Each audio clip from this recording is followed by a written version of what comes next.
I'm just going to make sure that our sound is up and running and we are live. It's hard to believe that Mint Mobile I'm going to shut this guy up, get past this commercial.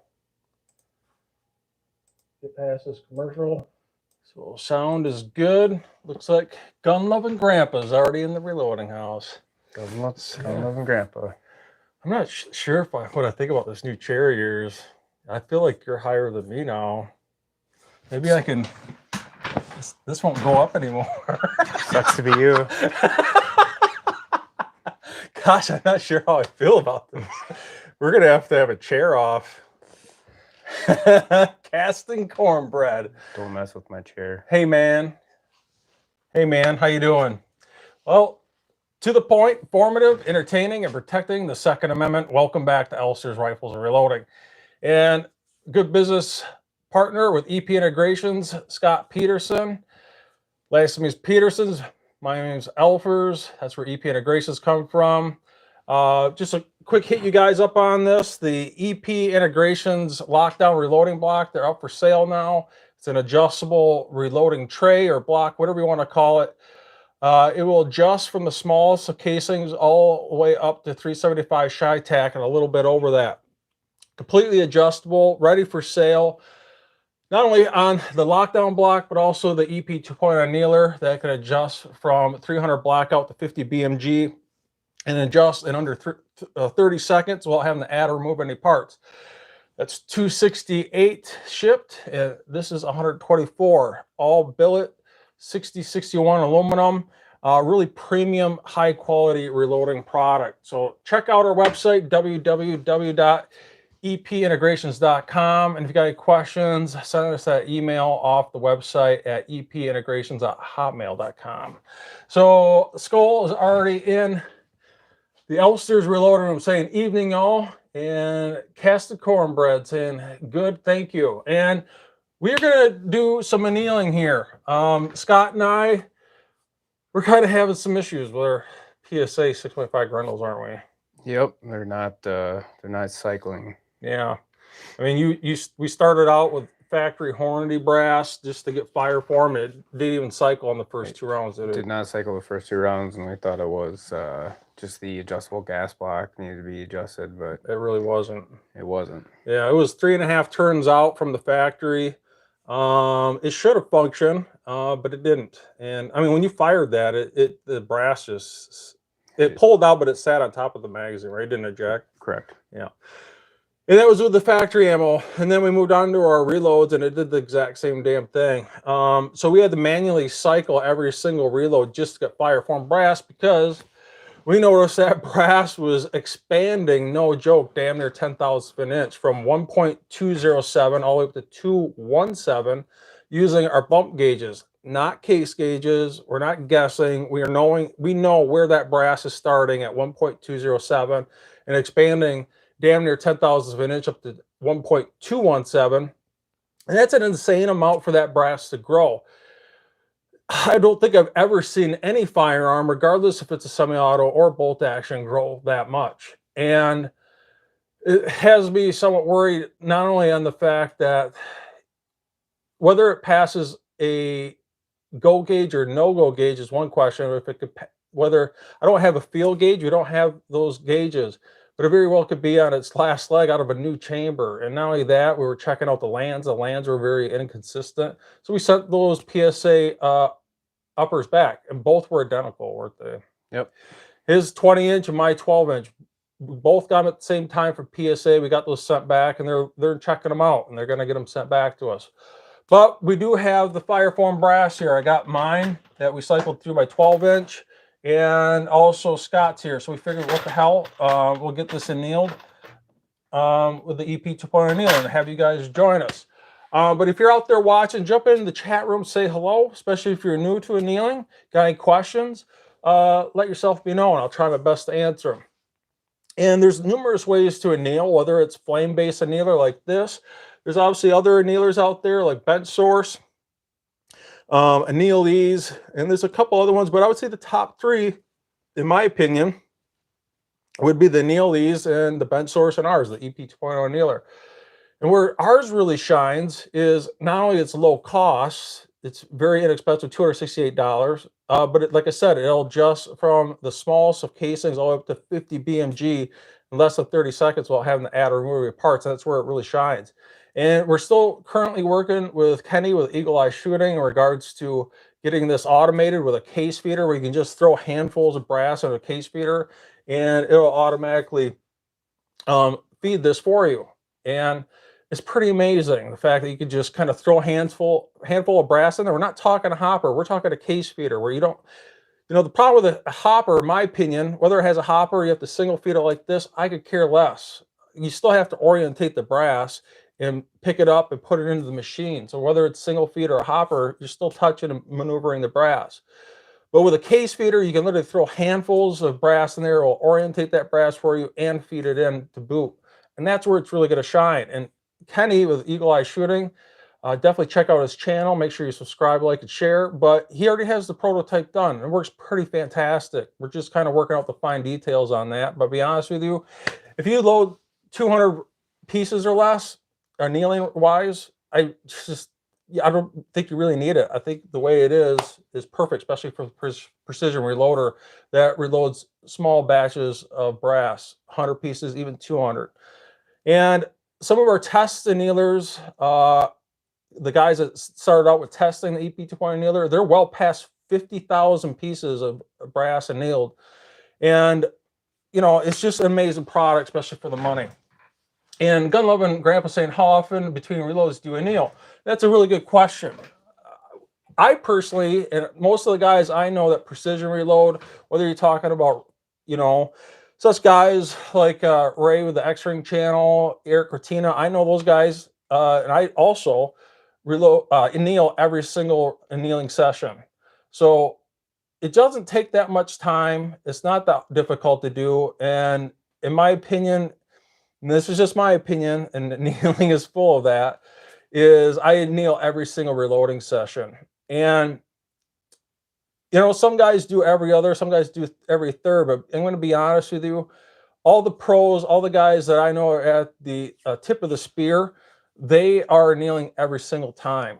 And some of you guys that are new and never annealed before, you might be asking the question, why do you anneal? And when you are resizing that brass, the full length resizing it, and you're restructuring that body, you're bumping that shoulder back, that's called working the brass, or also known as work hardening.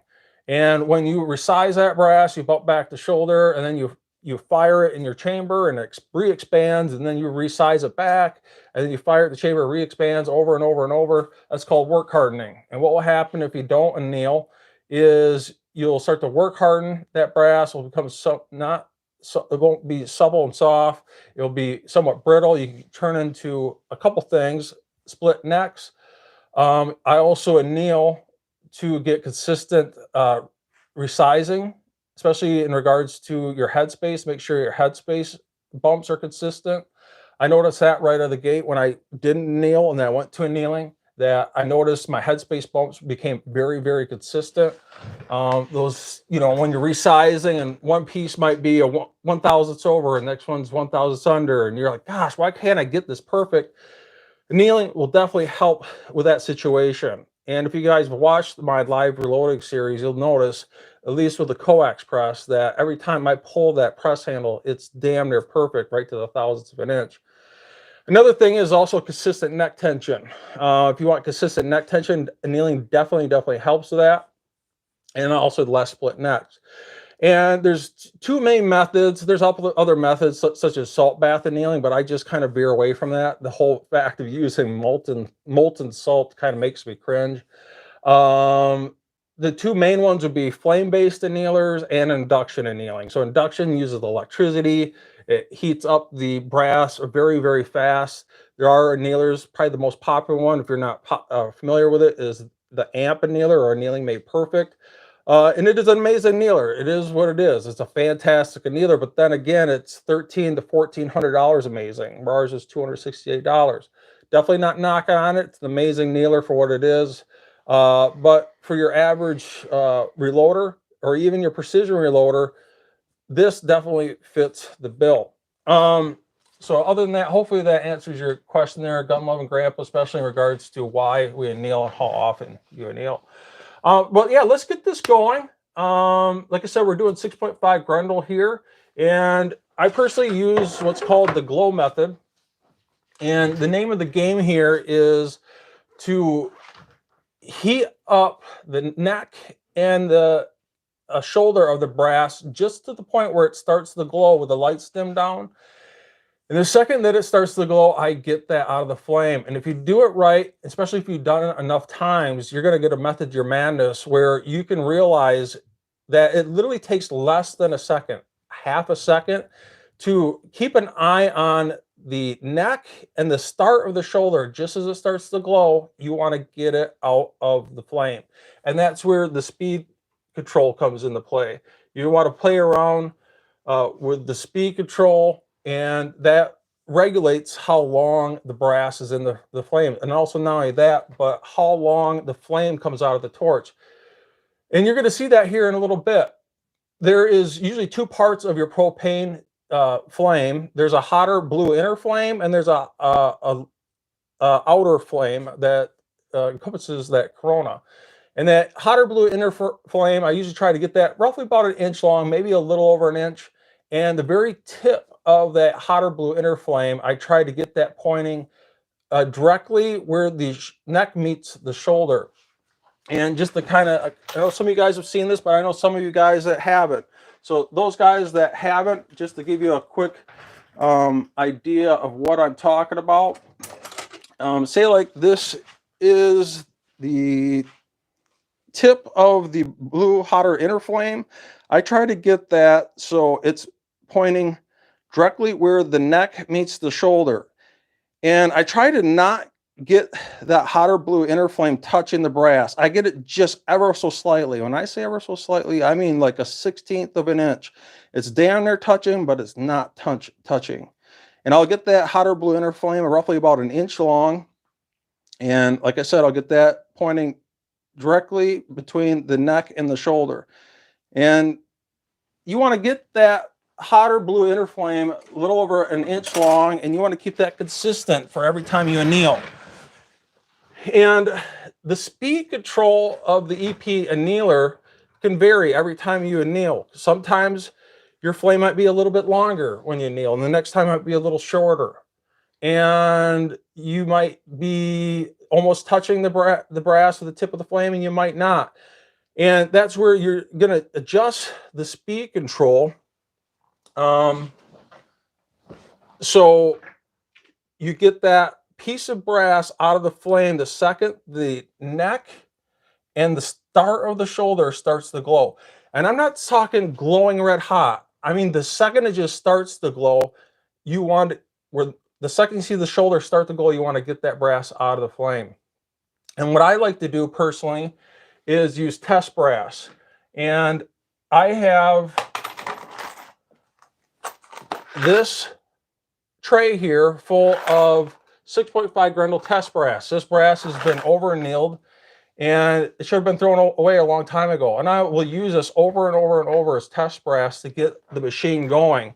So by the time I do my first initial piece of actual reloaded brass that I'm about to reload, that it's consistent. I'm not screwing around with the flame. I'm not screwing around with the speed control. It's ready to rock and roll within maybe 1 or 2 digits on the LED readout. And once you've done this a few times, you'll understand how easy it is and how easy it is to set up and to get going in regards to annealing. So Alaska 1 Andy is joining us, saying evening, and K Sandman saying hello everybody. So enough of the babble talk, let's get going on this. And we are going to start out with getting a consistent flame coming out of our propane tank here with our torch head.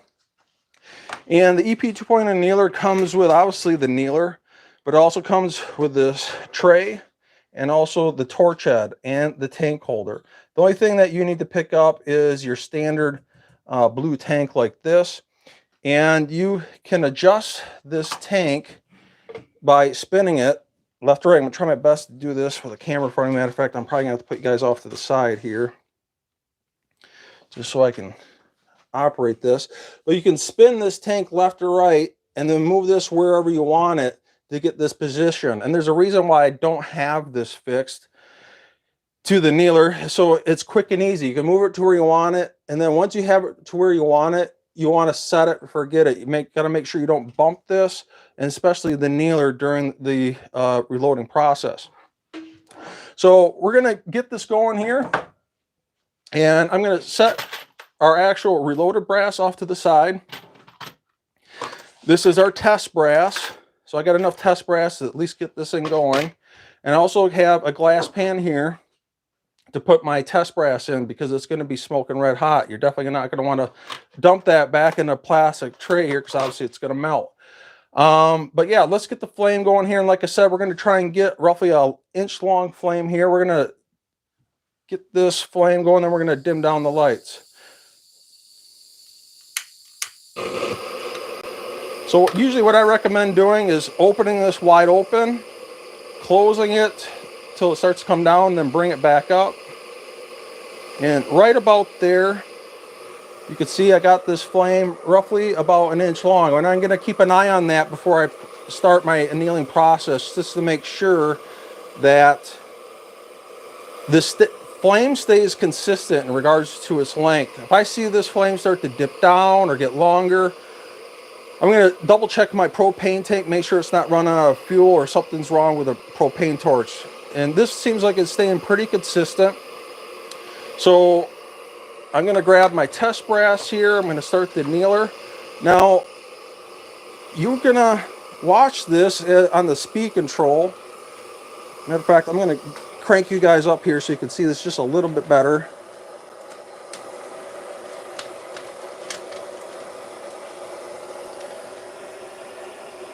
So you guys can at least make out the speed control here. Let you shut those back lights off.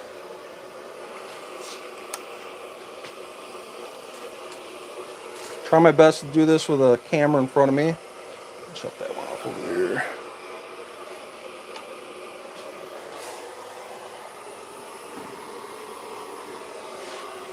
So you can make out the speed control here. Flame seems like it's staying pretty consistent. So what I'm going to do is dim the lights down completely so we can start to see the glow of the brass. So I'm going to shut the lights off. I'm going to grab my test brass here, my first piece. Now I'm purposely going to lower the speed down.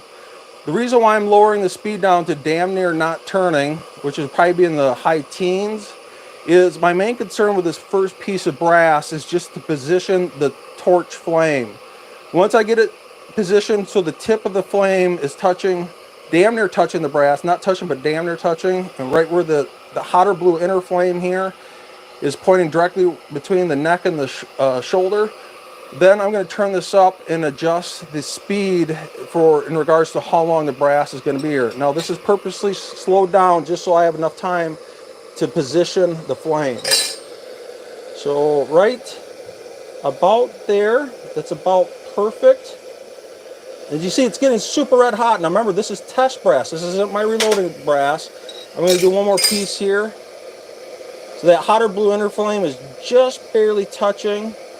And right there, you can see it's getting smoking red hot. And I'm going to move you guys around here now that I got this position. I'm going to crank you down so you can get a better view. So this should be set just about perfect in regards to the position of the flame, just within two pieces. Now I'm going to turn this up. And this is where I set the speed of the torch, just to the point where the brass starts to glow. And you got to have the lights slightly dimmed down for this.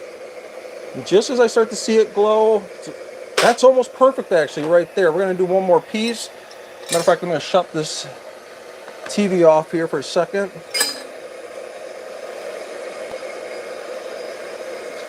Just starts to glow. That's about perfect. So I'm probably going to speed this up ever so slightly. Now remember, this is test brass. This isn't my actual reloaded brass. just starts to glow on the shoulder. The neck starts to glow, and just as the shoulder starts to glow, it literally takes half of a second. Right there, starts to glow, it drops out of the flame. And we're reading 34 on the readout here. So this is where I'm gonna take my actual test brass. I'm gonna dump this test brass into the glass bowl, and I'm gonna move on to my actual reloaded brass. This is important where you don't bump the annealer or the torch head. I'll see if I can get you a little bit closer. So see, it just starts to glow and drops out. So that looks pretty darn good. I'll go to the next piece here. And once this is set, you can set it and forget it. Let me get you a little bit closer, see if you can see that glow a little bit better.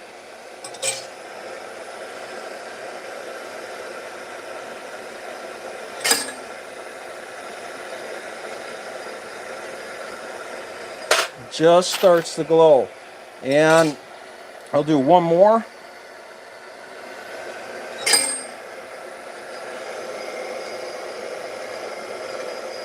And it just starts to glow and drops out of the flame. So we're going to turn the lights back on. Now we can just kind of give her hell.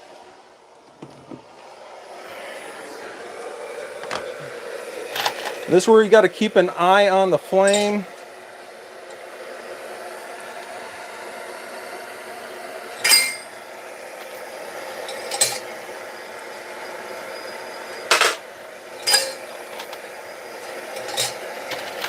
And once you get to this point, you can just go to town. And it's super important that we don't bump the annealer or the torch head. And at this point, I'm probably gonna let Scott take over so I can read the comments. And we're doing my brass right now. Then after we get done with that, then Scott's gonna move on to his brass. So I'm gonna raise you guys up here so you can see this a little bit better.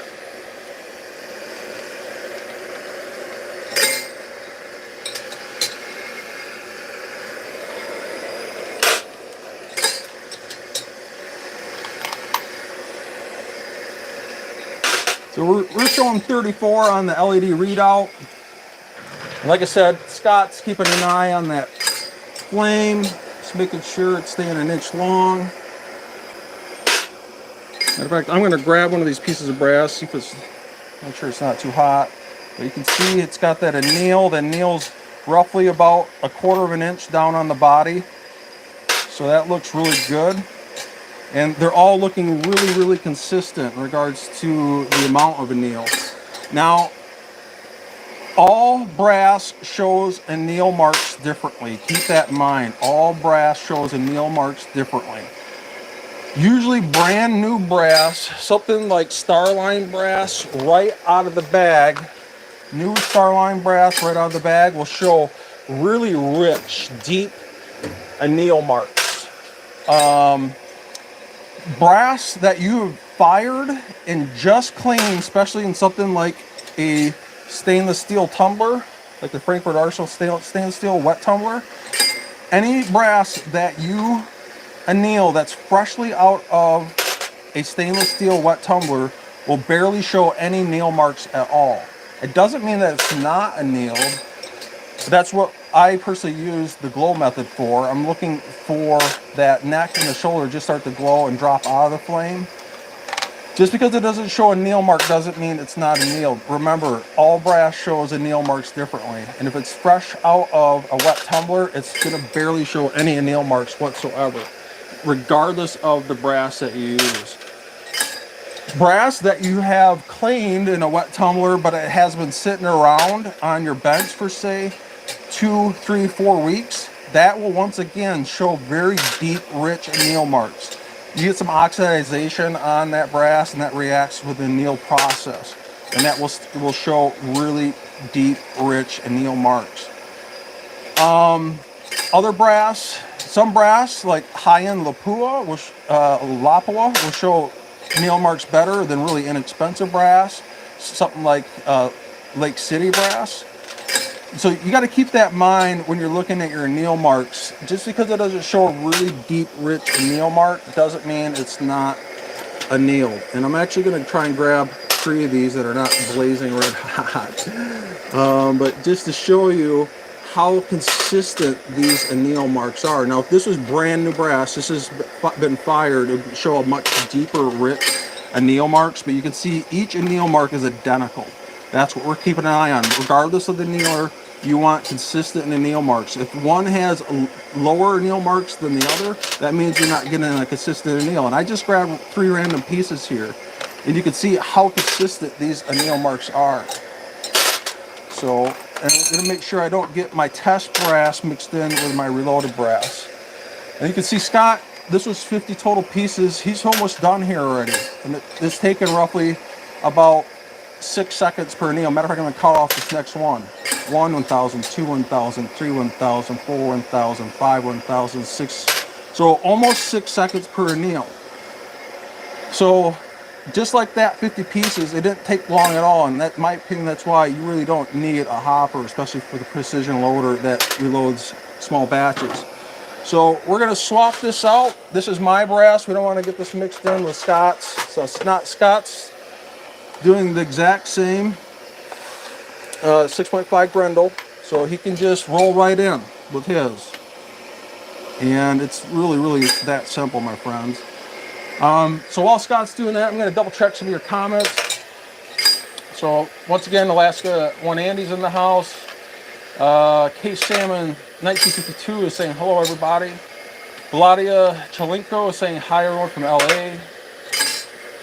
Casting Cornbread said, hey, would MAP gas work instead of propane? And you really don't need MAP gas. Regular propane is just sufficient. You definitely don't need that MAP gas, trust me. So Vladia is saying, when is reloaded tray is available? It is already available on our website, www.epintegrations.com. It is already available for $124, shipped in a flat rate envelope. $124, and it's fully adjustable. Matter of fact, I'm going to show that to you guys here once we get done annealing these 50 pieces for Scott. So 100 total pieces, annealed in no time, and getting this set up live for you guys in no time whatsoever. So definitely check that out, Valadia. Like I said, $124 shipped to the 50 states actually for the annealing tray, and an EP 2.0 annealer, we ship that for $268 to the lower 48 states. And if you want a custom quote on the annealer to Hawaii or Alaska, just send us an email at epintegrations@hotmail.com. We can send you a custom quote. So RR Sturs is in the house saying, hey, Elfster, it's been a while since I've been able to check in and keep up with the good info. Thank you, my friend. Jerry Parker, another amazing reloader and friend, saying, hey, everybody, smash a thumbs up. Yeah, if you could smash that thumbs up, I greatly appreciate that. Definitely helps out with the algorithm. Gun Loving Grandpa is saying, hey, Jerry Parker, and he's saying, hey, Buck back. And Gun Loving Grandpa saying, where can I get the annealing machine at? Just like I said, www.epintegrations.com. You can just Google EP Annealer. You should be able to find it, and you can place your order right on the website. And we usually ship out Mondays and Thursdays. We usually create labels, shipping labels Sunday night and Wednesday night. So good old Eagle Eye Shooting is in the house saying, hey fellows, you're part of the cool kids if you subbed it +1. So thank you, my friend. Like I said, Eagle Eye Shooting is working on the prototype to get this automated. He's already got the initial prototype done to get the EP 2.0 annealer automated with a case feeder. Definitely check out his channel after the live event here. Make sure you subscribe, like, and share. Just talking about a not only really informative and knowledgeable guy, but just a downright awesome American and someone that truly loves freedom. So, and Gun Loving Grandpa saying thanks, Elfster's Rifle Throwing, you bet. And you know, I'm sure Eagle Eye Shooting, he's one of the first testers. He can attest to how amazing this annealer is and how easy it is to get it set up. And you know, for $268, completely adjustable from 50 BMG all the way down to 300 blackout. It's just an amazing product. As a matter of fact, when we get done here and let this cool off, I'm going to actually show that to you guys. And we're almost done here. We only got about 10 pieces left. So if you guys got any questions or concerns in regards to annealing, let yourself be known. Now, with all this said, it's hotly debated topic of whether you should use Templac or using the glow method like I do. Like all things reloading in the reloading world, everything's full of opinions, and everyone thinks what they do is right and everyone's is wrong. So I'm definitely not saying you can't use Templac. If that's what you like to use, definitely use Templac. But I just personally like to use the glow method, just like I've shown you guys in this live reloading event. It just makes it really easy. And Eagle Eye Shooting saying that annealer runs and does a great job. So wouldn't recommend anything else. Doesn't break the bank and piss off the wife. Isn't that the truth? And just like that, we are down to our last piece here. And when we get done here, I'm going to show you some of these anneal marks. So like I said, all brass shows anneal marks differently. Brand new brass that has yet to be fired right out of the bag will show the best anneal marks. And any brass that has been washed right out of the stainless steel wet tumbler will barely show any anneal marks whatsoever. So keep that in mind. So one thing is this, which is known as the brass stopper, is insanely hot. And just to prove a point that this does not affect the body of the brass, I'm going to let this roll against that. And it doesn't heat up the body of the brass whatsoever. And if it did, I sure as heck wouldn't be able to do this. I'm holding this really tight, cutting the blood off of my finger circulation, holding this as tight as I can, and it's not even remotely warm. So just because this gets hot doesn't affect the body of the brass whatsoever. It's only rolling against it for literally 6-7 seconds. And just to show you how consistent these anneal marks, I'm going to grab about 4 pieces here and set them up here for you. And these are just 4 random pieces. You can see how consistent those anneal marks are. They're exactly 1/4 of an inch down. And that's kind of what you're shooting for. You want that anneal mark from the top of the body down about 1/4 of an inch by using the glow method like you guys just witnessed live. How consistent this is across the board. If that anneal mark goes way down, you've over annealed it. And if you don't see any anneal mark on the body of the brass, you're probably not annealing it at all. But like I said, all brass shows anneal marks differently. If this was taken straight out of the wet stainless steel tumbler and you just dried it, it's probably not going to show any anneal marks at all. So that's where using the glow method is so crucial. That's why you're keeping an eye on the neck and the shoulder in a dimmed down room with barely no lights. The second you see that neck and the start of the shoulder start to glow, and like when I say it takes a half a second to be too much or too little, you're going to notice that when you do this method. And that's why it's so precise. And that's why we're coming up with the results that we are live for you guys. So let me back this up. I'm going to get this annealer shut down, and just to show you that this will go up to 100% and will slow down to next to nothing. And this has a high torque motor in it. You can see I can put my finger on this and it will not stop. It's got a high torque motor in it, and this will slow down slower than you'll ever have to slow this down to for something like 50 BMG. But let me back this up. I'll let this cool down. I'm going to show you a couple other things here, and then we're going to shut this down. So if you got any other questions, concerns, let yourself be known in the chat room. I try not to burn myself on the brass stopper here. So get this shut off. And Kate Sandman 1952 says, always enjoy your live broadcast. Matter of fact, let's turn this light on.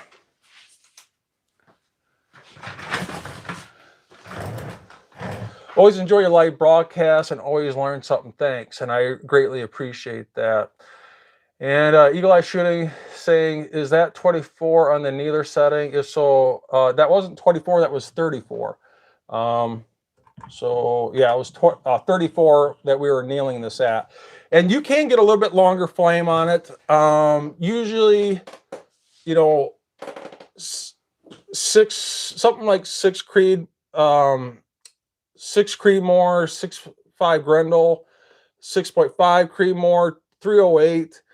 They're probably going to be in, you know, if you get that flame a little over an inch, about 1.125 inches, maybe push 1.25 inches, and get the very tip of that hotter blue inner flame just barely touching the brass where the neck meets the shoulder.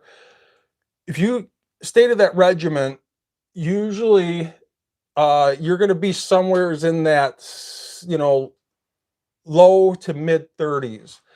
Smaller casings, something like 223, 300 blackout, thinner wall casings, you're probably going to be in the high 30s, probably low 40s if you're playing, or if you're adjusting that flame consistently from anneal to anneal. And that really is the key to this, is getting a consistent flame every time you anneal. That roughly inch and 1/8 long, get it so the very tip barely touches the brass. You don't want it touching the brass though. You can get hot spots by doing that inconsistent annealing, but you want it just so it's barely touching the brass. And you definitely don't want it too far off the brass. If that hotter blue inner flame is like 1/4 inch off the brass, it's going to take forever to anneal. So just, I've been doing this for so long now, especially with this machine and the one before that, the do-it-yourself annealer.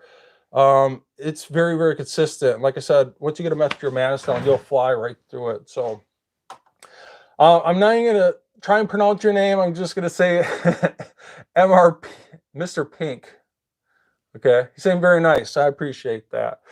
So otherwise, we're probably going to wrap this up. This is probably still pretty hot, but just to give you an idea of how this works, this is obviously set up for 6.5 Grendel. I'm going to pick out something out of this piece, something big like 375 Chi-Tac. So if this has just been annealed, you're definitely going to want to handle this brass stopper with some lineman pliers. I recommend getting some lineman pliers like this. And just to show you how quick and easy this is to adjust. So what you do is you can loosen up this wing nut and spin this in. Being that we just got annealing, you're going to handle this with your lineman pliers, and you can adjust this in. And for something like this, really big cases like 50 BMG, this is 375 Chi-Tac, I'm probably going to have to screw this all the way in just to show you how easy this is. Once I get this far, I can kind of use this as a gauge. Probably just move this in ever so slightly. So definitely a lot easier when this thing is not blazing hot. So something like this. So let me screw this pretty much all the way in. So usually what I try to do is get roughly about 1/4 inch, maybe on bigger casings I'll get like 3/8 inch, but most casings usually about 1/4 inch out of the drum. So have that top part of the body about 1/4 inch out past the drum. So I'm going to spin this in a little bit more, so it's almost damn near all the way in, and adjust that like so. Again, this is still hot from the annealing process. I'm going to adjust this in all the way, and I'm going to adjust this so the brass stopper is about 1/8 inch off what's called the adjustable shim plate here in the back. And usually I like to get this so the brass stopper is about in the middle of the brass body like that. And then I could turn this on, I could speed it up, slow it down, and I'm going to get the opening in line with the adjustable fence. And I want this opening in line with the fence, and I usually get the back of the adjustable fence just in front of the shim plate, so right about there. So I'm going to lock that home, and just like that, we are ready to rock and roll on a completely different casing. If I wasn't doing this with the camera in front of me, this would be a heck of a lot easier. But just to show you how easy it is to go from casing to casing. literally go from 6.5 Grendel to 375 Chi-Tac in literally no time whatsoever. And I can slow this down to a crawl. So this would be way slower than you ever need it to be. This brass would be smoking red hot if I went this slow. Or I could speed it way up. It'd probably never be this fast either. So just like that, it really is that simple. I'll let that cycle through a couple more times.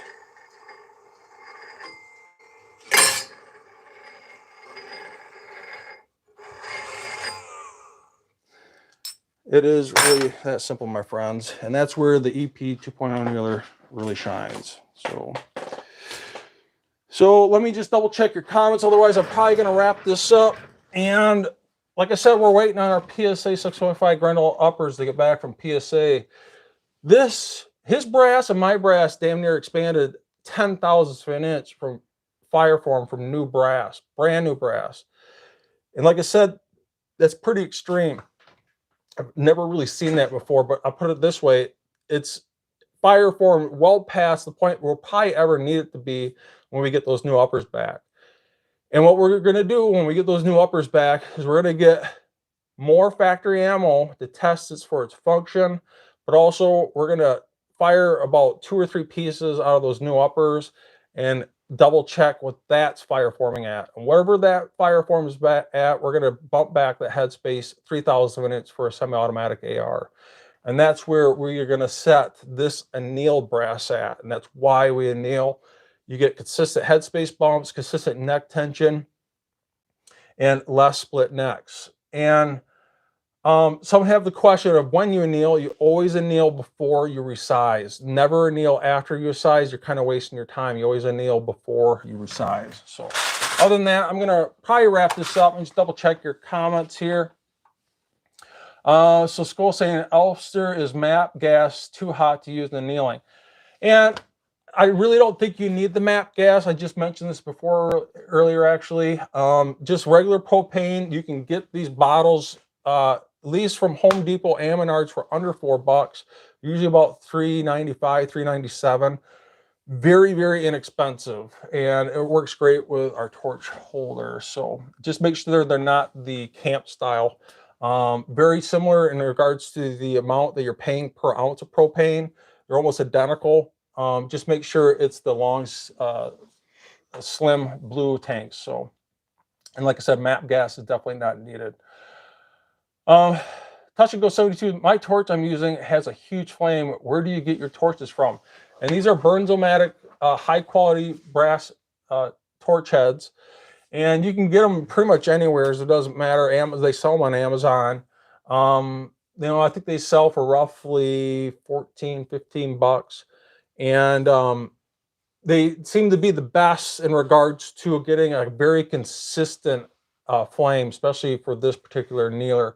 And that is the key. You got to make sure that you're getting a very consistent flame that's not regulating too much, too little, or too much during the annealing process. This has to be perfect throughout the entire annealing process. You definitely want to make sure that you have a full tank of propane before you start annealing. If you are annealing and you watch that flame starting to die down, shut it down.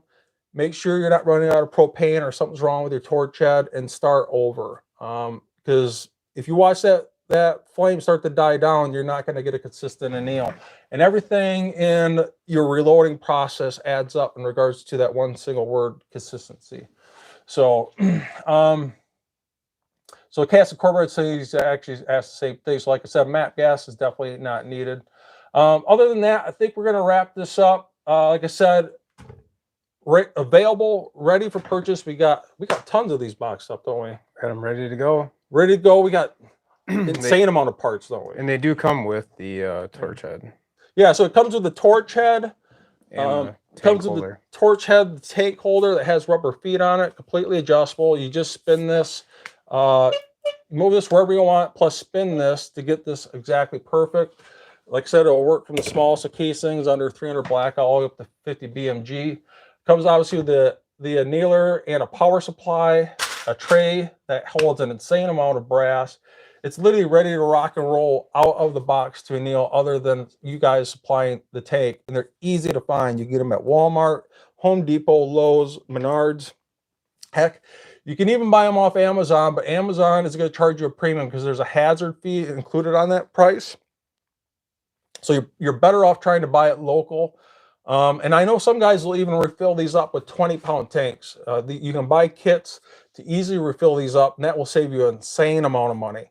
And you can get thousands and thousands of pieces of brass annealed with just one tank, especially once you get your method down in regards to using test brass and the glow method to get going right away with your annealing session. So